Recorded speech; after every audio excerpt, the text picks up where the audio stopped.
Olá, amigos! Em nosso tema de hoje, vamos falar sobre lembranças sabotadoras. Introdução.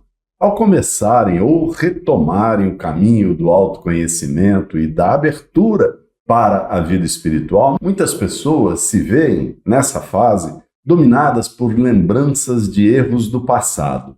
Essas recordações, muitas vezes, em vez de ajudarem no crescimento interior, transformam-se em uma fonte de desânimo. A pessoa passa, então, a definir a si mesma com base em atitudes isoladas e faz julgamentos severos contra si própria. O resultado disso é a sensação de que não se tem capacidade para seguir em frente na caminhada espiritual. Esse jeito de pensar nasce de um erro principal: confundir a pessoa com seus comportamentos momentâneos. Certos atos, por mais errados que tenham sido, pertencem a momentos específicos da história pessoal e, por isso, não têm força suficiente para definir a identidade verdadeira de alguém. O que foi feito não é a mesma coisa que a pessoa é. E o que a pessoa é? Um ser espiritual vivendo uma experiência humana, cuja essência vai muito além dos episódios passageiros de sua vida. É preciso, portanto, separar com clareza duas coisas diferentes: o comportamento de um momento, marcado por atos isolados e pelas fraquezas humanas, e a natureza estável do ser, que se forma pelo aprendizado espiritual, pela repetição de boas escolhas e pela disciplina interior. Apenas essa segunda parte tem força suficiente para caracterizar quem a pessoa realmente é, pois se baseia nos seus objetivos de evolução e na sua essência espiritual. Quando essas duas dimensões se misturam, o julgamento sobre si mesmo torna-se injusto. O erro cometido passa a ocupar um lugar maior do que deveria, atrapalhando a consciência e prejudicando o amadurecimento interior. Esclarecer essa diferença logo de início é, portanto, uma condição indispensável para libertar a mente de julgamentos errados e abrir caminho para uma compreensão mais clara, equilibrada e serena do próprio processo de transformação pessoal. A ilusão da pureza perfeita. A expectativa de uma pureza idealizada e perfeita costuma criar um efeito contrário. Quanto mais a pessoa tenta manter uma imagem sem falhas de si mesma, mais ela enfraquece a relação com sua própria realidade interior. Essa tensão constante leva a consciência a funcionar sob uma vigilância exagerada, com medo de reconhecer seus limites. Como resultado, o erro, que é inevitável na vida humana, ganha um tamanho desproporcional e deixa de cumprir sua função de ensinar e fazer evoluir.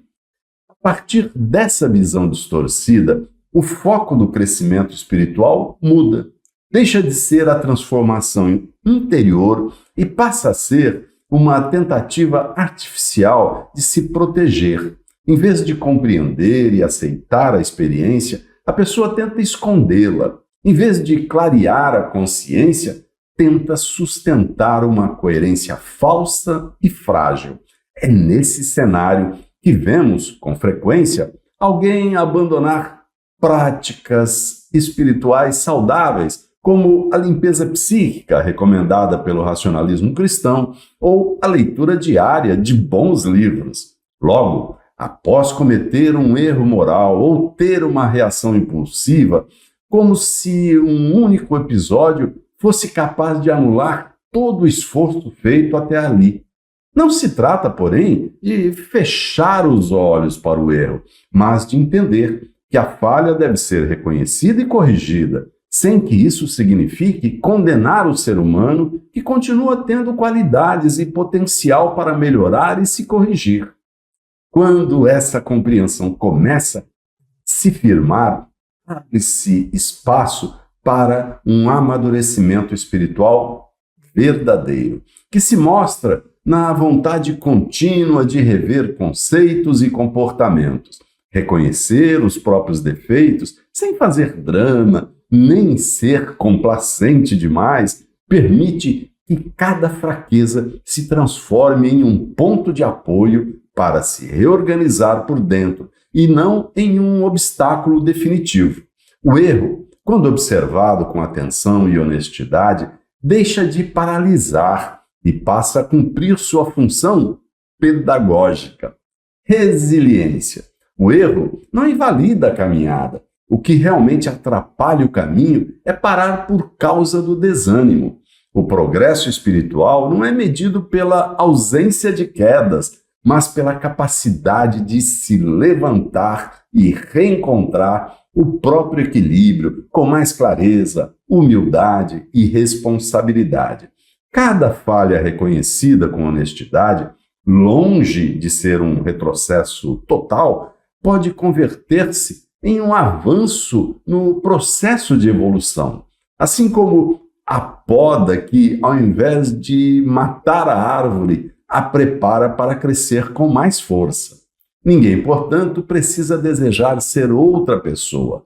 Pobre é a postura de quem vive acreditando que a grama do vizinho é sempre mais verde do que a do seu próprio quintal. Verdadeira melhora interior nasce da fidelidade a si mesmo e do reconhecimento dos próprios atributos espirituais. O amadurecimento não se constrói com grandes gestos heróicos isolados, mas por meio de pequenas reorganizações interiores repetidas com paciência. Paciência é sinônimo de lucidez. O desenvolvimento interior não se submete à pressa nem ao imediatismo.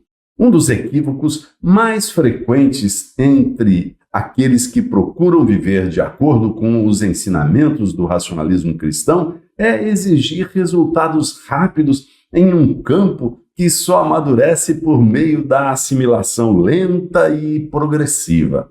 A vida interior não segue a lógica da urgência.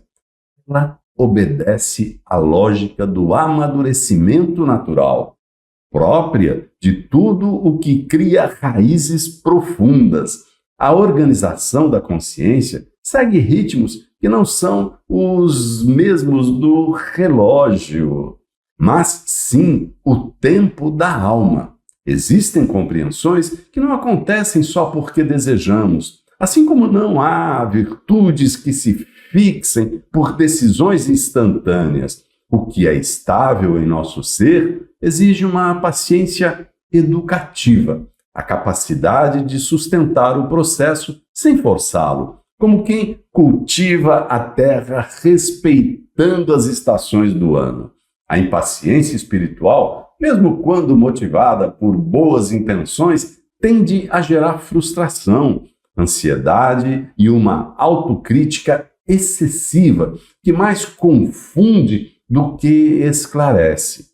Muitas transformações decisivas acontecem em níveis silenciosos da consciência, invisíveis para quem olha com pressa e superficialidade. Assim como a raiz cresce no escuro antes que a árvore suba em direção à luz, o silêncio interior, a repetição fiel dos mesmos exercícios e até a sensação de estar parado podem indicar um trabalho mais profundo de reorganização interna. Os altos e baixos, portanto, não são desvios do caminho, mas parte do método de aprendizado.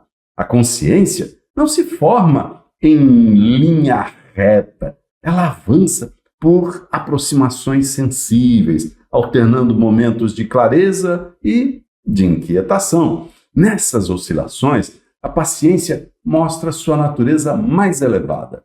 Não é apenas uma espera passiva, mas uma lucidez espiritual suficiente para perseverar, fortalecer o pensamento e sustentar, dia após dia, um viver mais consciente, disciplinado e organizado por dentro. Conclusão. Amigos, esta reflexão, baseada no bem-querer e na valorização da dignidade humana, torna possível perceber que o caminho espiritual não exige que o ser humano negue a sua história, mas que faça uma reconciliação consciente com ela. À luz do esclarecimento espiritual proporcionado pelo racionalismo cristão, o erro deixa de ser uma sentença final e passa a ser um ponto de passagem. A fragilidade, antes temida, revela-se como um espaço rico de aprendizado. Quando a consciência entende que não é definida por quedas isoladas, mas pela direção que escolhe manter, algo se acalma no interior. O peso do auto-julgamento dá lugar a uma confiança serena no próprio processo. É nesse estado de lucidez paciente que a vida espiritual encontra sua forma mais verdadeira. Não há pressa nem exigência de perfeição, apenas fidelidade diária àquilo que se é e ao que se pode vir a ser. A consciência aprende a caminhar consigo mesma, com firmeza e sabedoria, certa de que cada passo, mesmo vacilante, faz parte de uma ordem maior. Assim, a jornada interior deixa de ser uma luta contra a própria imperfeição e passa a ser uma travessia iluminada pela esperança lúcida, no qual o ser humano, em paz consigo mesmo, avança com silêncio, dignidade e sentido. Muito obrigado.